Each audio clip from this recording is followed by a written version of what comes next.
Sanibonani, umqeqeshi wensizwa lo.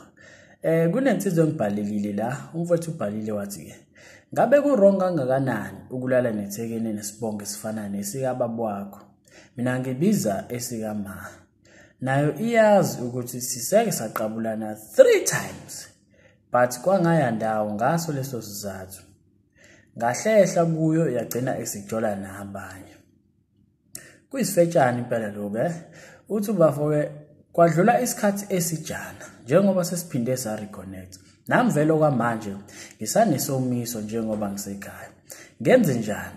So wayibamba kanjalo kumfowethu. So yabona I wish mfowethu ukuthi ubungathola umuntu onolwazi olujulile besintu ukuze ezokuvezela ubungozi obanele balento ofuna ukuzifaka kuyona, because ayilungile lento and iyingozi ngendlela esimanga. Yabo ukulala nomuntu wakini. Phela umuntu mangabe bezisibongo esifana nesakho, either uma wakho noma baba wakho wakini lo muntu. Mina ngithatha njengomuntu wasekhaya. So uma ngathiwa ngithi into enjalo ngabe ngilala nosisi wami. So isibindi esingaka sokulala nomuntu wakini. Yabo. So ziningi izathu uthola ukuthi abanye abantu balala nezilwane, uhlezi ubona lama video lawa asabisayo, umuntu elala nesilwane noma elala nomuntu wakubo. Ziningi izathu ezibangela lokho, but ezinye zazo ungakwazi ukucontrol imizwa yakho. Yabo, uvuma imizwa yakho yenza njani ikulawule. So usuke usenkingeni mangabe umuntu kanjalo.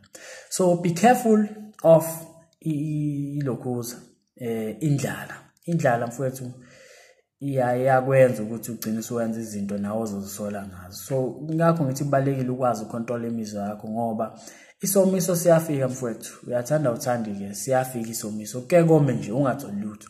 Akusho phela ukuthi wena uyohlezi uthola even uyiso welingakanani. Siyafika leso sikhathi la akuvele kome khona nje. Yabo mhlambe kungenzeka mhlambe kunezinto ezinye ezikubambile or noma isiphi isizathu, but isomiso into efikayo. So kubalekile ukuthi ukwazi ucontrol imizwa yakho.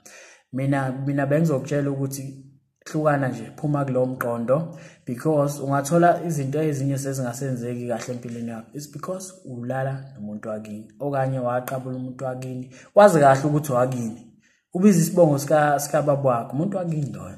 Noma athi ubiza isikama wakho, umuntu mthathe nje njengosisi wakho noma mthathe njengosisi wakho mfowethu. Into ezokusizile. Otherwise uyobona izinto zingenzeki kahle empilweni. It's because wena uzibeke emathubeni okanye ulale nomuntu wakini. Yabo. So I wish ukuthi ubongathola umuntu osazi izinto ezokutshela ukuthi lento ubungozi bayo buhamba buze bufike kuphi. Yabo. Umuntu oyazi into yakhe, but mina bengizokutshela nje mfowethu ukuthi cha, hlukana naleyo ntombazane, phuma nje kuyona isomiso, shela amanye amantombazane mfowethu. Maningi amantombazane la ngaphandle angahlobene nje nawe nakancane and ayakufuna futhi nawe, but ngeke azayizele kuwena. Intombazane yake vele lawa nesibindi ayizela kuwena. Yabo.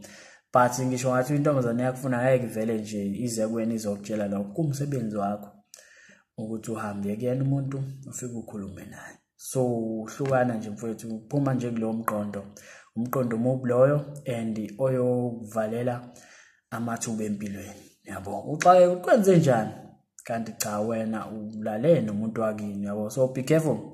Be careful mfowethu, ungalingi nje. I'm hoping ukuthi aningakenzi lutho lokunagcina ngalelo langa niqabulana phela. So hlukana nje nale ngqondo yokuthi ujole nomuntu wakini. Otherwise uzozisola. So ilokho ebengakutshela kona, but I wish ukuthi ungathola umuntu noma ubuze umuntu omdala. Awubuze nje umuntu omdala, umbuze ngenye indlela angaboni ukuthi wena, ukuze uzothola isithombe saleyo nto ukuthi i-wrong kangakanani. So I hope yangizwa mfowethu and ngeke uyiqhubele lento ngoba uzosola ususenkingeni. Sure.